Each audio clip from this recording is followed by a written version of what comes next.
Isang magandang araw sa iyo, kaibigan. Ito yung life coach na kung saan ay titingnan natin na ang kahalagahan ng ating buhay. May nagsasabi na life is short or maikli lang ang buhay. At ito ay sinasabi ng salita ng Diyos sa aklat ng Santiago 4:14, kung ating babasahin. Hindi nga ninyo alam kung ano ang mangyayari sa inyo sa araw ng bukas. Ang buhay ninyo ay parang usok lamang, sandaling lumilitaw at agad mawawala. So dito binibigyan din na ang buhay po ng isang tao ay parang usok na sandaling lumilitaw at maya-maya ay wala na. Life is short. Pakinggan niyo po ang 10 bagay na ito about sa life is short.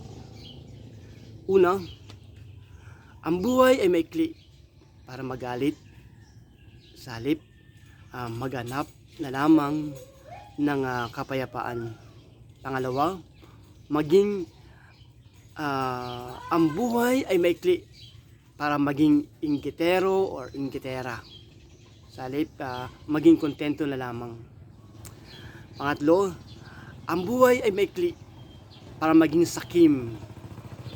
Sa halip, maging bukas palad na lamang o mapagbigay. Pangapat, ang buhay ay maikli para mag-alala o mangamba. Sa halip, maging mapanalangin na lamang o tumawag sa Panginoon. Palima, ang buhay maikli para maging tamad. Sa halip, maging masipag na lamang. Panganim, ang buhay ay maikli para maging bastos. Sa halip, maging magalang na lamang sa mga kapwa mo o sa mga nakatatanda. Pangpito, ang buhay ay maikli para maging gastador or magsayang, magwaldas. Sa halip, magtipid na lamang ng matalino. Pangwalo, ang buhay ay maikli para sayangin ang oras. Sa halip, gamitin sa tama ang bawat oras na ibinibigay sa iyo ng Panginoon. Pangsiyam, ang buhay ay maikli para manatiling mahirap. Sa halip, magtrabaho na lamang ng matalino.